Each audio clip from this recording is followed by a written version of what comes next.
Hello guys, SKV ഇൻസൈറ്റ്സിന്റെ പുതിയൊരു വീഡിയോയിലേക്ക് എല്ലാവർക്കും സ്വാഗതം. ഇന്ന് ഫെബ്രുവരി 15. കഴിഞ്ഞ വർഷം ഇതേ ദിവസം മമ്മൂക്ക നിറഞ്ഞാടിയ ഒരു സിനിമ പുറത്തിറങ്ങിയിരുന്നു, ഭ്രമയുഗം. മമ്മൂക്ക മാത്രമല്ല, അർജുന അശോകൻ, സിദ്ധാർത്ഥ് ഭരതൻ, അമാൽഡ, മണികണ്ഠൻ, ഇങ്ങനെ ഉള്ള താരങ്ങളാണ് അതിനകത്ത് ഉണ്ടായിരുന്നത്.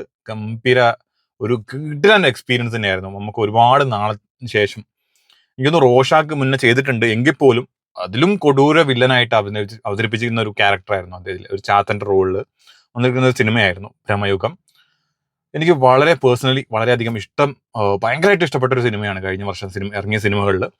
ബിക്കോസ് അത് എന്താ വെച്ചാൽ ഈ ഒരു കാലഘട്ടത്തിൽ ഇതുപോലെ ഒരു ബ്ലാക്ക് ആൻഡ് വൈറ്റ് മൂവി ഇത്രയും തിയേറ്ററിക്കൽ വൈസ് ഇത്രയും അപ്രിസിയേഷൻ കിട്ടുക എന്ന് പറഞ്ഞത് വലിയൊരു കാര്യമാണ്. അത് അറൌണ്ട് 68 crore കളക്ട് ചെയ്യുകയും ചെയ്തു. ഇറ്റ്സ് എ ബിഗ് അച്ചീവ്മെന്റ് ആണ്. കാര്യം വേറെ ഇൻഡസ്ട്രിയിൽ നമുക്ക് ഇത്രയും ഈ ഒരു ബ്ലാക്ക് ആൻഡ് വൈറ്റ് മൂവി എങ്ങനെ ആക്സെപ്റ്റ് ചെയ്യുന്നു എനിക്കും പേഴ്സണലി ആ സിനിമ ഇറങ്ങുന്നതിന് മുന്നേ തോന്നിയിരുന്നു. പലർക്കും നിങ്ങളായ പ്രേക്ഷകർക്കും തോന്നിക്കാണും അതെങ്ങനെ ഇത്രയും ആൾക്കാരെ ഏറ്റെടുക്കും എന്നുള്ളത്. പക്ഷെ അതിനെല്ലാം മാറ്റിമറിച്ചുകൊണ്ട് ഗംഭീരമായിട്ടൊരു ഒരു വരവേൽപ്പ് തന്നെയാണ് അതിനകത്ത് നൽകിയത്. നല്ല ഗംഭീരമായിട്ട് തിയേറ്റർ ആക്സെപ്റ്റൻസ് കിട്ടിയ ഒരു സിനിമ കൂടിയാണ് ഭ്രമയുഗം. അപ്പൊ അതിനുശേഷം മമ്മൂക്ക വില്ലൻ ക്യാരക്ടർ ചെയ്യാൻ പോകുന്ന ഒരു മൂവി അനൗൺസ്മെന്റ് ആണ് ഇപ്പൊ നടന്നിരിക്കുന്നത്. അപ്പൊ ഇന്നലെ ഞാൻ പറഞ്ഞ പോലെ അതിന്റെ ഒരു പോസ്റ്റർ അപ്പൊ ഇന്ന് പുറത്തുവിടുന്ന പറഞ്ഞിട്ട് അതിന്റെ പോസ്റ്റർ പുറത്തുവിട്ടിരുന്നു. അത് ജസ്റ്റ് വെറും ഒരു പോസ്റ്റർ അല്ല, അതിനകത്ത് ഒരുപാട് കാര്യങ്ങൾ ഡീറ്റെയിൽ ആയിട്ട് നമുക്ക് സംസാരിക്കാനുണ്ട്. അപ്പൊ ഫസ്റ്റ് ഓഫ് ഓൾ നമുക്ക് ആ ഒരു പോസ്റ്റർ ഒന്ന് കാണാം. യെസ്, ഈ ഒരു പോസ്റ്റർ കണ്ടു കഴിഞ്ഞാൽ നമുക്ക് മനസ്സിലാവും ഒരു ജീപ്പ്, അതിന് കുറച്ച് ഡിസ്റ്റൻസ് ആയിട്ട് ഒരാൾ നിൽപ്പുണ്ട് അതിന്റെ ബാക്കിലായിട്ട്. അതുപോലെ അതൊരു പോലീസുകാരനാണോ, അല്ല, ഒരു ആൾ നിൽപ്പുണ്ട്. പിന്നെ അതിന് ചുറ്റും നമുക്ക് നോക്കിയാൽ കുറെ വഴികൾ, നമ്മൾ ഇപ്പൊ ഈ പണ്ടൊക്കെ നമ്മളിങ്ങനെ ഈ ഒരു വഴി കാണിക്കുന്ന ഒരു പരിപാടികളുണ്ടല്ലോ, അതുപോലത്തെ കുറെ സംഭവങ്ങൾ, ലൈൻസ് കൊടുത്തിട്ടുണ്ട്. പിന്നെ ജീപ്പിന്റെ ഫ്രണ്ടിലായിട്ട് കുറച്ച് മാറിയിട്ട് 2 ഷൂസ്, അതൊരു ബൂട്ടാണ്, പോലീസ് ഷൂസ് ആയിട്ടാണ് എനിക്ക് തോന്നുന്നത്. അങ്ങനെ ഒരു ഷൂസ് കൊടുത്തിട്ടുണ്ട്. പിന്നെ ഒരു നിഴലാണ്, വലിയൊരു നിഴലാണ് കൊടുത്തിട്ടുള്ളത്. അതിന്റെ ആ ഒരു നിഴലിലെ ഒരു മനുഷ്യന്റെ രൂപമാണ് കാണിച്ചിരിക്കുന്നത്. അതേ രൂപത്തിന്റെ നടുക്ക്, അതായത് ഏകദേശം ഒരു ഹൃദയത്തിന്റെ ഭാഗത്തായിട്ട് ഒരു സ്പൈഡറിന്റെ ഒരു സംഭവം കൊടുത്തിട്ടുണ്ട്. അപ്പോൾ എനിക്ക് തോന്നുന്നു അതൊരു ലൈക്ക് സ്പൈഡറിനെ പോലെ എന്താ പറയാ, ഒരു വല വീരിച്ച് ഒരു വില്ലൻ ആണ് എന്തായാലും ആ ഒരു ഇതിൽ നിൽക്കുന്നതെന്ന് തോന്നുന്നു. ആ ഒരു നെഗറ്റീവ് ക്യാരക്ടർ ആയിട്ടാണ് ആ ഒരു ഷെയ്ഡ്, അതൊരു നെഗറ്റീവ് ക്യാരക്ടർ ആണെന്നാണ് എനിക്ക് പേഴ്സണലി ഫീൽ ചെയ്യുന്നത്. പോലീസ് വണ്ടി ആയിരിക്കണം ആ ഒരു ജീപ്പ്, അങ്ങനെയാണ്. പിന്നെ ഞാൻ ശ്രദ്ധിച്ച ഒരു കാര്യം എന്ന് വെച്ചാൽ അതിന്റെ നമ്മുടെ ആ ഒരു പോസ്റ്ററിൽ നമുക്ക് കാണാൻ പറ്റും 3 ബിൽഡിങ് അതിനടുത്ത് കൊടുത്തിട്ടുണ്ട്. അതിൽ ലെഫ്റ്റ് സൈഡിലുള്ള ബിൽഡിങ്ങിൽ നമുക്കൊരു സ്ത്രീയുടെ രൂപം കാണാൻ പറ്റും. കുറച്ച് നോക്കണം കേട്ടോ, ഒരു സ്ത്രീ രൂപം, ജസ്റ്റ് ഒരു ഷാഡോ കാണിച്ചിട്ടുണ്ട്. അതുപോലെ തന്നെ അതിന്റെ ഏറ്റവും ബാക്കിൽ ഉള്ള ഒരു ബിൽഡിങ്ങിനകത്തും നമുക്കൊരു ലേഡിയുടെ രൂപം കാണാൻ പറ്റും. ശരിക്കും ശ്രദ്ധിച്ചാൽ നമുക്ക് അതൊന്ന് മനസ്സിലാവും. പിന്നെ ഓക്കെ, ഇവിടെയുണ്ട് കേട്ടോ, ഈ ഒരു സൈഡില് ബിൽഡിങ്ങിലും കാണാൻ സാധിക്കുന്നുണ്ട് ഒരു രൂപം. അപ്പൊ ഇങ്ങനെയാണ് ഇതിൽ മമ്മൂക്കയുടെ ക്യാരക്ടർ എന്ന് പറഞ്ഞാൽ സൈനൈഡ് മോഹൻ എന്നൊരു വലിയൊരു വില്ലൻ ക്യാരക്ടർ തന്നെയാണ്. ആളൊരു സ്ത്രീ പീഡകനാണെന്നൊക്കെ പറഞ്ഞിട്ട് നമുക്ക് ഓൾറെഡി ബ്രിട്ടാസ് അപ്പോൾ ഓൾറെഡി നമ്മളൊരു ഇന്റർവ്യൂവിൽ റീസെന്റ് പറയുക ഉണ്ടായിരുന്നു. അപ്പൊ അത്രയും കൊടൂര വില്ലനായിട്ടൊരു ക്യാരക്ടറാണ് മമ്മൂക്കയുടെ വരുന്നതെന്നാണ്. അപ്പൊ അങ്ങനെ ഫൈനലി ഈ ഒരു അനൗൺസ്മെന്റ് കഴിഞ്ഞിട്ട് ഇന്ന് ഫസ്റ്റ് ലുക്ക് പോസ്റ്റർ ആയിട്ട് അവർ പുറത്തിറക്കിയിരിക്കുന്ന പോസ്റ്റർ എത്തിയിട്ട് നമുക്കൊന്ന് കണ്ടു നോക്കാം. യെസ്, ഓക്കെ, ഇത് വിനായകന്റെ ക്യാരക്ടർ ആട്ടോ. സാധാരണ മമ്മൂട്ടി കമ്പനി നിർമ്മിക്കുന്ന cinema first look poster Vinayakan, അതെന്തായാലും കലക്കി. വിനായകന്റെ ക്യാരക്ടറാണ്. വിനായകൻ ഒരു പോലീസ് ഉദ്യോഗസ്ഥനായിട്ടാണ് ഈ സിനിമയ്ക്കകത്ത് വരുന്നതെന്നാണ് അറിയാൻ സാധിച്ചിട്ടുള്ളത്. കളങ്കാവൽ എന്നാണ് മൂവിയുടെ പേര്. ദ വെനോം ബിനീത്ത്, ഇങ്ങനെയാണ് അതിന്റെ ഒരു ടാഗ് ലൈൻ കൊടുത്തിട്ടുള്ളത്. Jithin K Jose direction. Jithin K Jose നമുക്ക് ഓൾറെഡി അറിയാം, കുറുപ്പ് സിനിമ നമ്മൾ കണ്ടിട്ടുണ്ടല്ലോ, അതിൻ്റെയൊക്കെ റൈറ്ററൊക്കെ ആയിരുന്നു. അപ്പോൾ ആ ഒരു ആളുടെ ഫസ്റ്റ് ഡയറക്ടോറിയൽ മൂവി കൂടിയാണ്.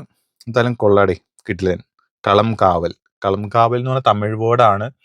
കളം ലൈക്ക് ബാറ്റിൽ ഫീൽഡ്. ഞാൻ നോക്കിയിരുന്നു അതിന്റെ ശരിക്കും നമുക്കറിയാം, തമിഴ് അറിയെങ്കിൽ ഇത്രയും കട്ടി തമിഴൊക്കെ നമുക്ക് പറയാൻ കുറച്ച് ബുദ്ധിമുട്ടല്ലേ, അറിയില്ല, അത്രയും ഐഡിയ ഇല്ല.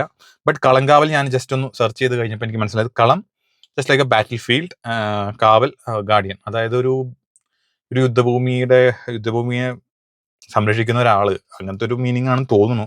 ഐ നോട്ട് ഷുവർ, ഇത് എങ്ങനെയാണെന്ന് തോന്നുന്നുണ്ട് ഈ ഒരു പേര്.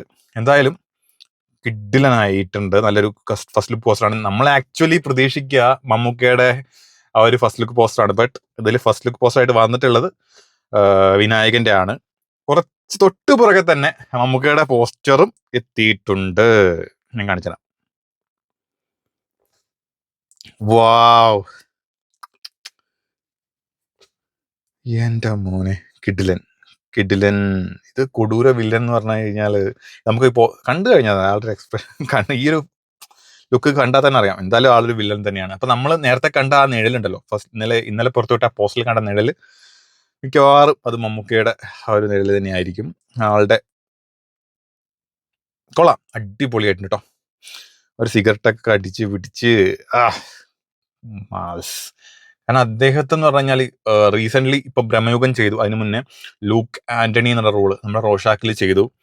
പിന്നെ അതിന് മുന്നേ എനിക്ക് മുരുക്കുംകുന്നത്തും അഹമ്മദ് ഹാജി, പിന്നെ അതിന് മുന്നേ ഭാസ്കർ പട്ടേൽ, ഇങ്ങനെ ഒരുപാട് ഡിഫറെന്റ് വില്ലൻ വേഷം. ഒരിക്കലും നമുക്ക് ഒരു സിമിലാരിറ്റി ഈ വില്ലൻ വേഷത്തിലൊന്നും നമുക്ക് കാണാൻ സാധിക്കില്ല എന്നുള്ളൊരു കാര്യം കൂടിയുണ്ട്. എന്തായാലും കൊള്ളാം, കിഡിലൻ പോസ്റ്റർ ആയിട്ടുണ്ട്. ഒരു എക്സൈറ്റ്മെന്റ് ഒക്കെ ഉള്ളൊരു പടം തന്നെയാണ്. ഏറ്റവും കൂടുതൽ ഞാൻ പേഴ്സണലി എനിക്ക് മമ്മൂക്കയുടെ ഏറ്റവും ഒരു പ്രത്യേകത ആക്ച്വലി ഇതേപോലെയാണ്, വെറൈറ്റീസ് ഓഫ് മൂവീസ് അദ്ദേഹം ചെയ്യുന്നു എന്നുള്ളത് തന്നെയാണ്. ആക്ച്വലി ഒരു സിനിമയിൽ നമ്മൾ കണ്ട ക്യാരക്ടർ വളരെയധികം ഡിഫറെന്റ് വേയിൽ ഒരു അപ്രോച്ച് തന്നെയാണ് അദ്ദേഹം പിടിക്കാറ്. അദ്ദേഹത്തിന് എപ്പോഴും എന്താ പറയുക, പുതിയ ക്യാരക്ടേഴ്സ്, അദ്ദേഹം ഇനിയും ട്രൈ ചെയ്യാത്ത ക്യാരക്ടേഴ്സിന് വീണ്ടും ആ ഒരു എന്താ പറയുക സെലക്ട് ചെയ്തിട്ട് അതിനെ ഒന്ന് സ്ക്രീനിൽ കൊണ്ടുവരാൻ ശ്രമിക്കുന്ന ഒരു നടൻ കൂടിയാണ്. അതിന് എനിക്ക് ഭയങ്കര ആസ് എ ഫാൻ, മമ്മൂക്കയായിട്ടും ലാലേട്ടൻ്റെ ഒക്കെ ഫാനാണ്. അപ്പോൾ ആ ഒരു ഇതിലെന്ന് പറഞ്ഞു കഴിഞ്ഞാൽ അവരൊക്കെ പുതിയ റോൾസ് ഏറ്റെടുക്കാൻ നമുക്ക് തയ്യാറാവുന്നുണ്ടെങ്കിൽ വളരെ വലിയൊരു കാര്യമുണ്ട്. ഇപ്പം ലാലേട്ടൻ റീസെന്റ് ഇപ്പൊ നമുക്ക് ഇനി വരാൻ പോകുന്നത് അറിയാം, തുടരും, അത് എമ്പുരാൻ, പിന്നെ ഇങ്ങനെ ഒരുപാട് സിനിമകൾ ഇനി വരാനുണ്ട് ലാലേട്ടൻ്റെതായിട്ട്. ഇപ്പൊ മറ്റേ സത്യനന്ദിക്കാടിന്റെ മൂവി. അപ്പോൾ ലാലേട്ടനും ബാക്ക് ഓൺ ട്രാക്ക് ആണ്. അദ്ദേഹം റീസെന്റ് ചെയ്ത സിനിമകൾ കുറച്ച് ഫ്ലോപ്സ് കാര്യങ്ങളൊക്കെ ഉണ്ടായി, ബട്ട് അദ്ദേഹം ഇനി ചെയ്യാൻ പോകുന്ന ക്യാരക്ടേഴ്സ് ഒക്കെ കിഡിലൻ തന്നെയായിരിക്കും എന്നുള്ള കാര്യത്തിൽ സംശയമില്ല. കാരണം അങ്ങനത്തെ ഒരു ലൈനപ്പാണ് അദ്ദേഹത്തിന്റെയും വരുന്നത്. അപ്പോ ഇത് എന്തായാലും sure first day first show. ഞാൻ Bramayugam first day first show കണ്ട ആളാണ്. അപ്പോൾ ഇതേപോലെ തന്നെ ഫസ്റ്റ് ഡേ ഫസ്റ്റ് ഷോ കാണാൻ പോകുന്ന സിനിമ തന്നെയായിരിക്കും. ബസൂക്കയാണ് ഫസ്റ്റ് റിലീസ്. ഇത് എനിക്ക് റിലീസ് ഡേറ്റ് ഒന്നും കാര്യങ്ങളൊന്നും കൊടുത്തിട്ടില്ല.